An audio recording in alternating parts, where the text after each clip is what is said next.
Однажды рано утром пожарные примчались к горящему дому, встревоженные спокойным, пугающе точным звонком шестилетней Эмили. Когда пламя охватило дом ее детства, Эмили стояла снаружи, сжимая в руках своего плюшевого мишку, и, казалось, была готова к их приезду. Ее поведение было тревожно сдержанным, резко контрастируя с хаосом вокруг нее. То, что пожарные узнали о действиях Эмили, повергло их в крайнее изумление. «Привет», — сказал пожарный Вернер, подходя к маленькой Эмили. Слезы градом катились по ее раскрасневшимся щекам, и она тихо всхлипывала. «Где твои мама и папа?» — ласково спросил пожарный Вернер. Эмили на мгновение перестала всхлипывать, внезапно подняла глаза и встретилась взглядом с Вернером. Когда их взгляды встретились, у него по спине пробежал холодок. В ее глазах не было никаких эмоций. Брови Эмили приподнялись, и слезы перестали течь. Тогда Вернер снова спросил: «Где твои мама и папа, милая девочка?»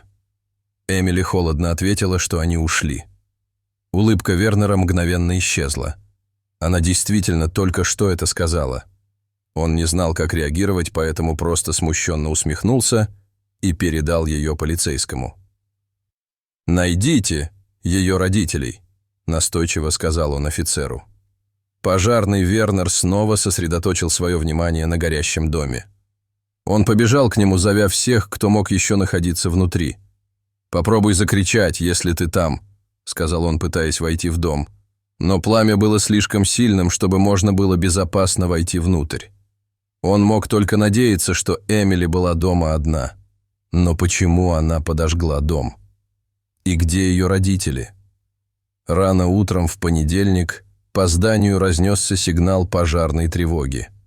Пожарный Вернер и его команда поспешно надели костюмы и спустились по столбу к своим грузовикам. Когда они мчались по городу, Вернер попросил своего коллегу, ответившего на телефонный звонок, оценить ситуацию. По словам пожарного Кумара, голос в трубке звучал тихо, не старше 5-6 лет. Это было все, что нужно было услышать Вернеру, чтобы понять, что дело обещает быть трудным. Но он и не подозревал, что все еще недооценивает его. Густой черный дым они увидели за милю от себя. А когда они свернули на улицу, то увидели, насколько большим уже стало пламя. Ничего уже нельзя было спасти. Он только надеялся, что все успеют выбраться вовремя. Прибыв к дому, пожарный Вернер почувствовал, как у него внутри все сжалось при виде одинокой маленькой девочки, стоящей на лужайке перед домом. Он приказал своей команде заняться поисками жизни, а затем начал тушить пожар, опасаясь, что родители маленькой девочки все еще находятся внутри.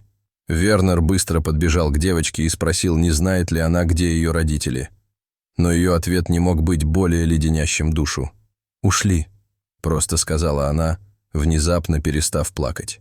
Она как будто выключила все это. Со стороны она казалась расстроенной девушкой, которая плачет из-за стрессовой ситуации и того, что она совсем одна. Но в ее глазах было что-то такое, что сбивало Вернера с толку. То, как она сказала, что ее родители умерли, без каких-либо эмоций, было очень тревожно. К тому времени прибыли полицейские, и Вернер быстро передал девочку им. Он призвал полицию найти ее родителей, но не сказал им точно, зачем, поскольку его голос и выражение лица говорили сами за себя. После этого он побежал к горящему дому. Он хотел войти, но его коллега остановил его. Пламя слишком сильное. Это небезопасно. Вернера не покидало чувство, что с этим делом что-то не так. Он обежал вокруг дома, зовя всех, кто мог еще находиться внутри. Он прислушивался к каждому звуку, каким бы слабым он ни был, но ничто не указывало на то, что в горящем доме остались люди. Наконец, после нескольких часов полива дома из шланга, пламя было потушено. Переведя дух, Вернер и Кимар посмотрели на обугленный дом, который все еще немного дымился. Пламя уничтожило все, что могло, оставив только руины. Глубоко вздохнув, Карим погладил Вернера по плечу. «Давайте зайдем внутрь, хорошо?» — сказал он, подходя к обугленному дому. Пришло время выяснить причину пожара. Пожарные Вернер и Карим вошли в обугленный дом, их ботинки хрустели по обгоревшим обломкам. Воздух наполнился запахом дыма и пепла, а пол зловеще заскрипел под ними. «Осторожно!» — предупредил Вернер, посветив фонариком по сторонам. Стены, когда-то наполненные воспоминаниями, теперь почернели и осыпались. «Мы должны действовать тщательно», — добавил Карим. Его голос был приглушен маской, когда они углубились в руины. Они тщательно обыскали дом, с облегчением обнаружив, что человеческих останков нет. В каждой комнате, куда они заходили, были следы внезапно прерванной жизни. «Похоже, внутри никого не было, когда это произошло», — сказал Вернер, заглядывая в разрушенную спальню. Карим кивнул. Слава богу за это. В ходе поисков была обнаружена обгоревшая мебель, разбитые окна и всепроникающее чувство утраты, но никаких признаков жизни, охваченных пламенем, обнаружено не было. Рядом с занавесками они обнаружили расплавленный воск, что указывает на поджог. Вернер опустился на колени и, нахмурившись, осмотрел остатки воска. «Что-то здесь не так», — пробормотал он. Карим присоединился к нему, посветив фонариком на подозрительную находку. «Свечи?» — спросил Карим. Вернер покачал головой. «Скорее, кто-то устроил пожар нарочно».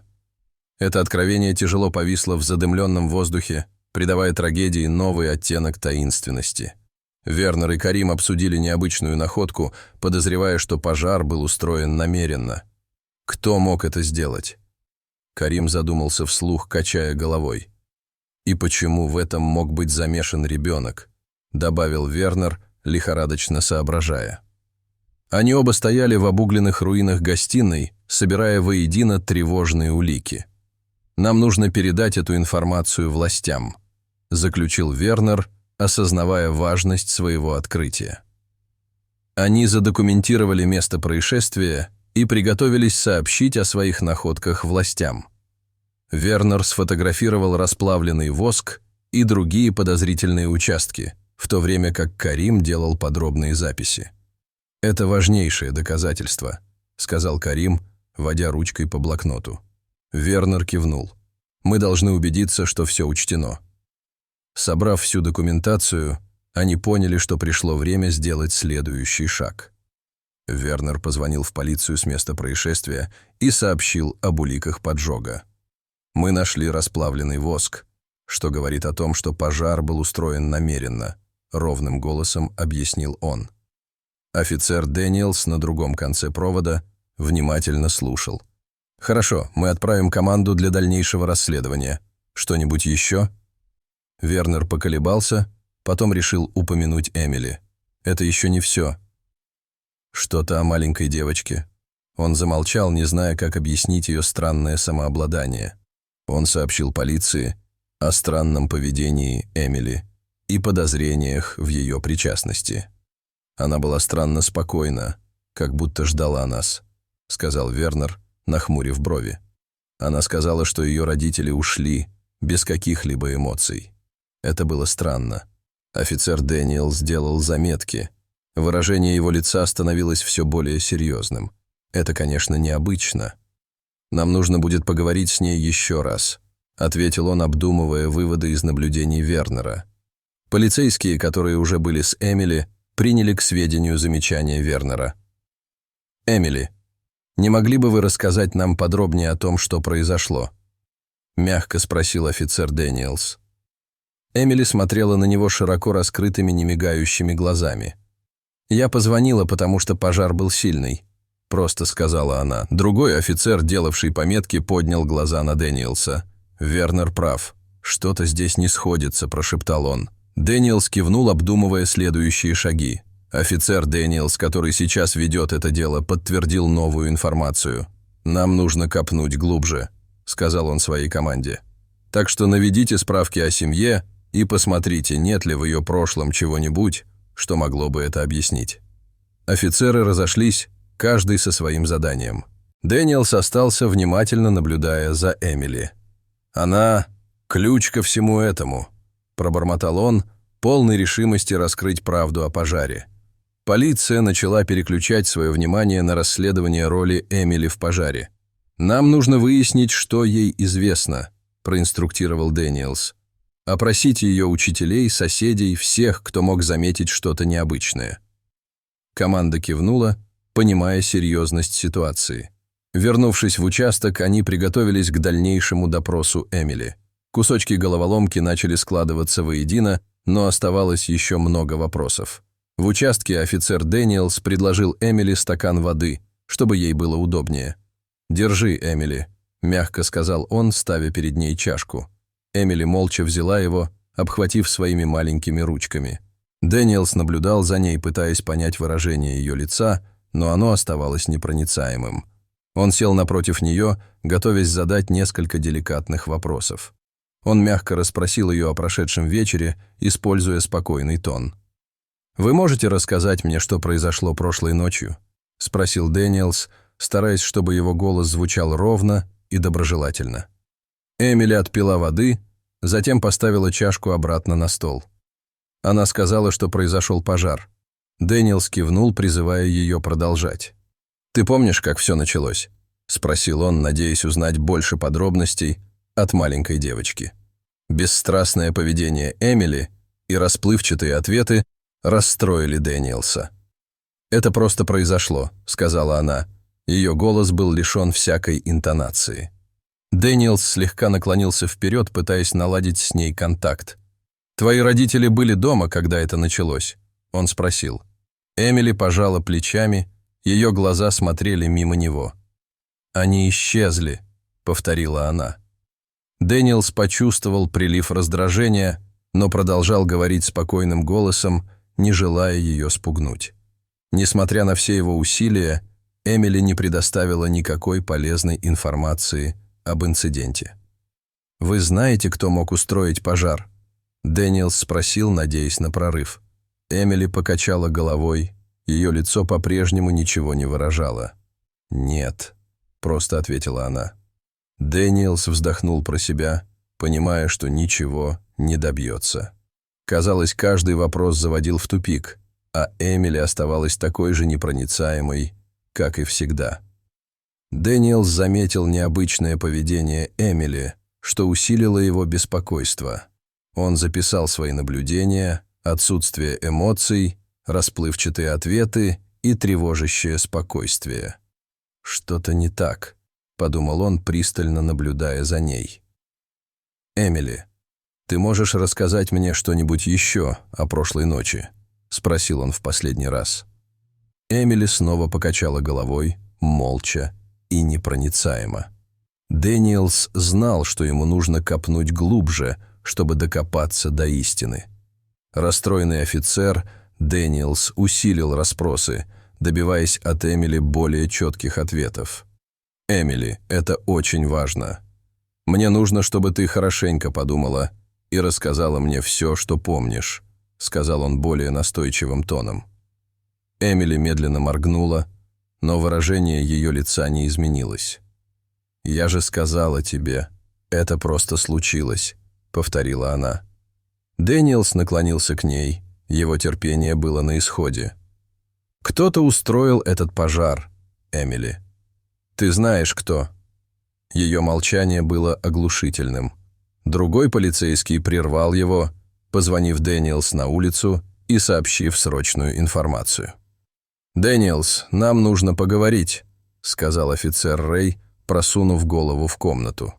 Дэниелс нахмурился, оглянулся на Эмили, прежде чем последовать за Рэем в коридор. «Что такого срочного?» – спросил Дэниелс, пытаясь скрыть свое раздражение. Рэй выглядел серьезным, на его лице отразилось беспокойство. «Это касается семьи Эмили», – начал он, уводя Дэниелса из палаты. В коридоре офицер сообщил Дэниелсу о том, что он связался с бабушкой и дедушкой Эмили. «Нам удалось связаться с ее бабушкой и дедушкой», – тихо объяснил Рэй. «Они уже едут сюда». Дэниелс приподнял бровь, переваривая информацию. «Ее бабушка и дедушка», — повторил он. Рэй кивнул. «Да, они сильно потрясены, но сказали, что будут здесь в течение часа». Эта новость еще больше усложнила и без того сложную ситуацию. Дэниелс узнал, что бабушка и дедушка направляются на вокзал и прибудут через час. «Хорошо, давайте убедимся, что для них все готово», – проинструктировал Дэниелс, потирая виски. Рэй кивнул и отправился делать необходимые распоряжения.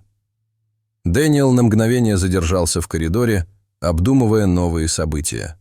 Возможно, это был тот перерыв, который им был нужен, чтобы лучше понять ситуацию Эмили. Он вернулся в комнату для допросов, размышляя о новом развитии событий. Сев, он посмотрел на Эмили, которая все еще сжимала в руке стакан с водой. «Эмили, твои бабушка и дедушка приедут навестить тебя», — мягко сказал он. Она подняла голову, и в ее глазах на мгновение промелькнуло что-то непонятное. Дэниел мысленно вздохнул, надеясь, что их прибытие прольет хоть какой-то свет на эту тайну. Оставалось еще так много вопросов без ответов. Пожарные собрали вещи в сгоревшем доме, но Вернер решил остаться и продолжить расследование. «Мне нужно еще немного осмотреться», — сказал Вернер Кариму, который вопросительно посмотрел на него. «Ты уверен в этом?» — спросил Карим. Вернер решительно кивнул. «Да, что-то мне не нравится». Когда остальная команда собралась и ушла, Вернер и Карим остались, готовые еще глубже проникнуть в тайну. Команда Вернера ушла, за исключением Карима, который остался помогать своему коллеге. «Спасибо, что остался», — сказал Вернер, признательный за поддержку. Карим пожал плечами. «И я не мог позволить тебе справиться с этим в одиночку». Они вернулись в обугленные развалины дома, свет фонариков пробивался сквозь затянувшийся дым. «Давайте начнем со спален», — предложил Вернер. Карим кивнул, и они вместе направились в заднюю часть дома, где располагались спальни. Войдя внутрь, они обнаружили, что комната родителей Эмили почти пуста, а большая часть их одежды пропала. Вернер нахмурился, открыв дверцы шкафа, и обнаружил, что они почти пусты. «Странно», — пробормотал Карим, указывая на пустые вешалки. «Где вся их одежда?» — вслух удивился Вернер, осматривая комнату. Кровать была застелена, а личные вещи пропали. Как будто они собрали вещи и уехали в спешке, озадаченно отметил Карим. Вернер и Карим размышляли о внезапном отъезде родителей. «Как ты думаешь, они знали о готовящемся пожаре?» — спросил Карим, взглянув на Вернера. «Возможно, но зачем оставлять Эмили дома?» — ответил Вернер, покачав головой. «Все это не имеет смысла. Если они были в опасности, они должны были взять ее с собой». Карим кивнул, погруженный в свои мысли. «Нам нужно больше информации о родителях», — сказал он наконец. Их обнаружение добавило еще больше загадочности в это дело. Сначала ребенок устроил пожар. Теперь это... пробормотал Вернер, чувствуя тяжесть неизвестности. Карим согласился, что в этой истории определенно есть что-то еще. Они задокументировали комнату, отметив все, чего не хватало. «Мы должны сообщить об этом Дэниелсу», — предложил Вернер. Когда они закончили, послышались приближающиеся шаги, намекающие на еще одно неожиданное событие. В дверях появилась женщина, представившаяся соседкой. «Привет, я миссис Томпсон из соседнего дома», — сказала она, вглядываясь в обугленные останки дома. Вернер и Карим обменялись взглядами, прежде чем шагнуть вперед. «Я увидела пожар и подумала, что должна подойти», — продолжила миссис Томпсон, широко раскрыв глаза от любопытства. «Вы не возражаете, если я задам несколько вопросов?» — вежливо спросил Вернер. Она сообщила, что видела, как накануне вечером от дома отъезжала машина. Миссис Томпсон объяснила, что я поливала свои растения и увидела, как около 9 часов вечера отъехала машина. Это показалось необычным, потому что было так поздно. Интерес Вернера достиг пика. «Вы заметили что-нибудь еще в этой машине?» — он спросил. Миссис Томпсон кивнула. «Кажется, я видела номер машины. Дайте-ка я попробую вспомнить».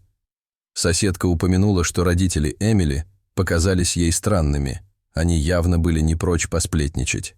Они всегда были такими скрытными, никогда ни с кем не разговаривали, сказала миссис Томпсон, заговорщицки наклоняясь к ней. И эта маленькая девочка, всегда такая тихая. Странно, вам не кажется?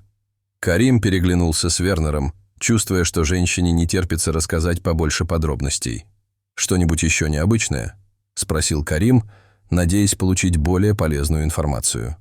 Вернер поблагодарил ее, записал номер машины и попросил уехать, поскольку дом теперь превратился в место преступления. «Мы ценим вашу помощь, миссис Томпсон», – сказал Вернер, записывая номер. «Но нам нужно, чтобы вы сейчас ушли. Это запретная зона». Она кивнула все еще с любопытством, но с пониманием. «Конечно, я просто хотела помочь», — сказала она, отступая на шаг. «Удачи вам во всем». Поняв, что дом подожгли намеренно, глаза соседа загорелись. «О, Боже, так это был поджог!» — спросила она, и в ее голосе смешались шок и возбуждение. Вернер кивнул, стараясь сохранять профессиональный вид. «Мы изучаем все возможности», — сказал он. Выражение лица миссис Томпсон стало заинтригованным. «Что ж, я надеюсь, вы найдете того, кто это сделал», — сказала она, наконец поворачиваясь, чтобы уйти. Ее любопытство, очевидно, было удовлетворено. Женщина ушла, а Вернер и Карим вернулись в участок. «Это было интересно», — заметил Карим, когда они возвращались к своему грузовику. Вернер кивнул, погруженный в свои мысли. «Да, но это еще один фрагмент головоломки», — ответил он. Они ехали молча, оба размышляли о странных поворотах, которые приняло это дело. Когда они подъехали к станции, Вернер понял, что их работа далека от завершения. Вернер чувствовал, что в этом деле по-прежнему не хватает чего-то важного. «Должно быть, есть какая-то ключевая деталь, которую мы упускаем из виду», — пробормотал он Кариму, когда они выходили из грузовика. Карим согласился. «Возможно, машина даст нам больше ответов». Вернер кивнул, решив последовать его примеру. «Давайте передадим эту информацию в полицию и посмотрим, что они смогут раскопать», — сказал он, направляясь внутрь. Из пожарной части Вернер позвонил в полицию, сообщил о машине и номерном знаке. «Это Вернер из пожарной части», — начал он. «У нас есть возможная зацепка. Вчера вечером сосед видел, как машина уезжала с места происшествия. Он назвал номер машины офицеру Дэниелсу, который что-то записывал на другом конце провода. Понял?» «Мы немедленно займемся этим», — заверил его Дэниелс. Офицер Дэниелс выдал ордер на обыск автомобиля, основываясь на информации Вернера. «Возможно, это тот прорыв, который нам нужен», — сказал Дэниелс своей команде.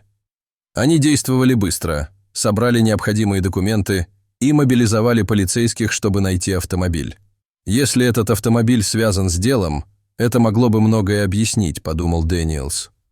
Он надеялся, что ордер даст больше подсказок о том, что на самом деле произошло той ночью. Вернер надеялся, что эта зацепка поможет найти недостающие фрагменты головоломки.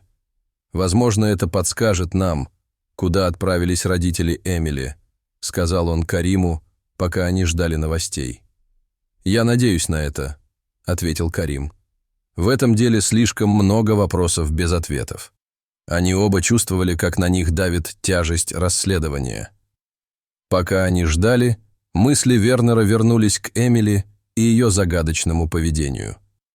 Бабушка и дедушка Эмили прибыли в участок, но им не разрешили встретиться с ней сразу. «Сначала нам нужно задать вам несколько вопросов», – мягко объяснил офицер Дэниелс. Госпожа Уитман, бабушка Эмили, выглядела обеспокоенной. «С Эмили все в порядке?» – она спросила. Дэниелс кивнул. «Она в безопасности, но нам нужно понять, что произошло». Мистер Уитмен успокаивающе обнял жену. «Мы сделаем все, чтобы помочь», – твердо сказал он. Офицер Дэниелс расспрашивал их о родителях Эмили и ее поведении. «Не могли бы вы рассказать мне о ее маме и папе?» – спросил он. Госпожа Уитмен вздохнул. В последнее время у них был сильный стресс. Мистер Уитмен кивнул, но они любят Эмили. Они никогда не оставят ее в покое. Дэниелс наклонился вперед. Эмили когда-нибудь проявляла какое-нибудь необычное поведение? Бабушка с дедушкой переглянулись, прежде чем покачать головами. Бабушка с дедушкой встали на защиту Эмили, шокированные предположением, что это она устроила пожар. «Эмили никогда бы не сделала ничего подобного, миссис», — воскликнул Уитмен. «Она всего лишь маленькая девочка», — растерянно добавил мистер Уитмен. Дэниелс сохранял спокойствие. «Мы понимаем ваше беспокойство, но нам нужно рассмотреть все возможности». Госпожа глаза Уитман наполнились слезами. «Должно быть, это какая-то ошибка», — прошептала она дрожащим голосом. Дэниелс обнаружил доказательства поджога, указав на Эмили как на единственную, кто был дома. «Мы нашли расплавленный воск возле занавесок, что указывает на то, что пожар был устроен намеренно», — объяснил он. Бабушка и дедушка были в ужасе. «Но она всего лишь ребенок», — запротестовал мистер Уитмен. «Как она могла быть способна на такое?» Дэниел вздохнул. «Мы не утверждаем, что это сделала она, но нам нужно понять, что произошло той ночью». Бабушка и дедушка с трудом восприняли обвинение в адрес своей внучки. «В этом нет никакого смысла», — сказала миссис. Спросила Уитмен, качая головой. «Зачем Эмили делать что-то подобное?»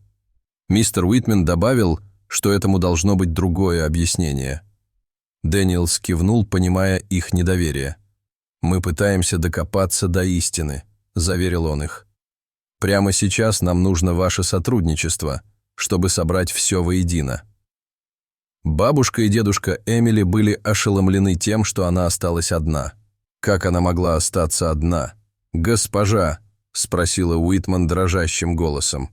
Мистер Уитман выглядел не менее потрясенным. Он настаивал, что они никогда не оставят ее в покое. Офицер Дэниелс внимательно наблюдал за их реакцией, отмечая искреннее удивление и беспокойство. «Вот почему нам нужно разобраться во всем этом», — спокойно сказал он, пытаясь успокоить их. Они настаивали на том, что родители Эмили были любящими и никогда бы ее не бросили. «Джон и Лиза преданы ей, миссис», — сказал Уитман, вытирая слезы. «Они всегда были защитниками», — твердо добавил мистер Уитмен. Дэниелс кивнул, понимая их точку зрения. «Мы не ставим под сомнение их любовь к Эмили», — объяснил он. «Но нам нужно знать все, чтобы помочь ей». Бабушка и дедушка обменялись встревоженными взглядами, все еще не веря своим глазам. Внезапно в участок ворвалась расстроенная пара, зовущая Эмили. «Где наша дочь?» Женщина вскрикнула, ее голос был полон паники. Мужчина рядом с ней выглядел таким же обезумевшим, осматривая комнату. «Эмили!» — крикнул он. Полицейские быстро подошли, чтобы успокоить их. Дэниелс подошел к ним, подняв руки. «Пожалуйста, успокойтесь. Нам нужно поговорить», — сказал он, пытаясь разрядить ситуацию. Офицер Дэниелс успокоил пару и показал им Эмили через окно. «Она прямо здесь. Она в безопасности», — заверил он их. Глаза женщины наполнились слезами облегчения, когда она увидела, что Эмили сидит тихо. «Слава Богу», — прошептала она. Мужчина обнял ее, и они оба заметно расслабились. «Мы можем ее увидеть?» — он спросил. Дэниелс кивнул. «Сначала нам нужно кое-что обсудить». Бабушка и дедушка Эмили опознали в расстроенной паре ее родителей. «Джон, Лиза», — позвал мистер Уитмен, делая шаг вперед. Госпожа Уитмен присоединилась к нему, по ее лицу текли слезы. «Мы так волновались», — сказала она, обнимая дочь. Джон кивнул, на его лице была смесь облегчения и замешательства. «Что происходит?» — спросил он. Дэниелс глубоко вздохнул, готовясь объяснить ситуацию в воссоединившейся семье. Бабушка и дедушка вступили в конфликт с родителями, что привело к эскалации напряженности. «Как вы могли оставить ее одну?» Миссис Уитмен плакала. В ее глазах были гнев и страх. Джон выглядел потрясенным. «Это была ошибка, мама. Мы не хотели». Мистер Уитмен шагнул вперед, сжав кулаки. «Это ошибка? Он закричал, что она могла умереть. В комнате стало напряженнее, когда вспыхнули эмоции. Офицер Дэниелс быстро вмешался и разнял разгоряченную семью. Дэниелс разнял их, опросив родителей Эмили об их действиях.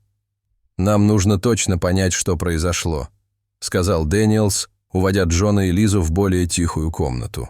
«Расскажи мне все с самого начала». Лиза, все еще потрясенная, сделала глубокий вдох. «Мы так устали, что она начала». Джон кивнул. «Мы подумали, что могли бы быстро смотаться и вернуться до того, как она проснется».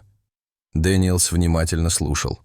Родители объяснили, что планировали короткую поездку, но забыли об Эмили, когда уезжали около 3, слишком сонные, чтобы осознать свою ошибку. «Мы были измотаны», — сказал Джон, потирая лоб. «Мы собрали вещи в машину и уехали, думая, что скоро вернемся». Голос Лизы дрожал. Только на полпути мы поняли, что забыли Эмили. Их сожаление было ощутимым, и Дэниелс тихо делал заметки. Мать Эмили со слезами на глазах рассказывала об их осознании и немедленном возвращении. Мы были в ужасе, когда поняли, что Лиза рыдала. Мы сразу же развернулись. Джон крепко держал ее за руку, его глаза были мокрыми от слез. Мы ехали так быстро, как только могли, молясь, чтобы с ней все было в порядке, добавил он. Дэниелс кивнул, понимая, что они, должно быть, чувствовали. «Тогда что же случилось?» – мягко спросил он. Они надеялись застать Эмили спящей, но обнаружили дом в руинах. «Когда мы вернулись, дом уже был в огне», – сказал Джон прерывающимся голосом. Мы не могли в это поверить. Слезы Лизы лились рекой. «Мы думали, что потеряли ее», – прошептала она, дрожа. Дэниелс слушал, собирая воедино их историю. «Хорошо», – сказал он наконец. «Давайте навестим Эмили. Нам тоже нужно выслушать ее версию». Дэниелс привел родителей к Эмили, пытаясь понять ее точку зрения. «Эмили, твои мама и папа здесь», – мягко сказал он. Джон и Лиза бросились к ней. В их словах чувствовалось облегчение. «Эмили, милая, нам так жаль», – воскликнула Лиза, крепко обнимая ее. Эмили подняла голову. Ее глаза были полны замешательства и страха. «Почему ты бросил меня?» – спросила она тихим голосом. Дэниелс наблюдал за происходящим, надеясь, что это воссоединение внесет ясность. Эмили начала откровенничать, признавшись, что поднесла горящую свечу к занавеске, как только поняла, что ее родители ушли назло. «Я была зла на тебя за то, что ты ушел», — сказала она, по ее лицу текли слезы. «Я не хотела устраивать пожар. Я просто хотела напугать тебя». Джон и Лиза обменялись испуганными взглядами, понимая глубину ее чувств. Дэниелс внимательно слушала. Как только вспыхнуло пламя, она почувствовала себя виноватой и позвонила в пожарную службу. «Я увидела, что огонь разрастается, и испугалась», — продолжила Эмили дрожащим голосом. «Я позвала на помощь, потому что не хотела, чтобы кто-нибудь пострадал». Лиза крепче обняла ее, не сдерживая слез. «Ты правильно сделала, что позвала на помощь», — успокоил ее Дэниелс. Эмили кивнула. На ее лице все еще читалось чувство вины. Офицер Дэниелс понял, что это было детское недоразумение, а не злой умысел. «Эмили, теперь я понимаю», — сказал он ласково, глядя на нее. «Вы не хотели никого обидеть». Он повернулся к родителям. Это был трагический несчастный случай. Эмили не осознавала всей опасности. Джон и Лиза кивнули, их облегчение смешалось с серьезностью ситуации. «Мы должны убедиться, что она чувствует себя в безопасности и любима», — добавил Дэниелс. Он решил, что против Эмили не будет выдвинуто никаких обвинений. «Учитывая обстоятельства, мы не будем выдвигать никаких обвинений», — твердо сказал Дэниелс. Джон и Лиза вздохнули с облегчением, крепко обняв свою дочь. «Спасибо», — сказал Джон. Его голос дрогнул от волнения. Дэниелс кивнул. «Просто убедись, что она получит необходимую поддержку». Семья обнялась, испытывая чувство завершенности после травмирующего события. Семья Эмили обнялась, испытывая облегчение от того, что началось исцеление от травмирующего события. «У нас все будет хорошо», – прошептала Лиза, крепко прижимая Эмили к себе. Джон присоединился к ним, обняв обоих. «Мы пройдем через это вместе», – тихо сказал он. Дэниелс наблюдал за происходящим, испытывая чувство умиротворения, зная, что семья может начать восстанавливаться. «Заботьтесь друг о друге», – посоветовал он. Семья кивнула, благодарная за то, что все началось сначала.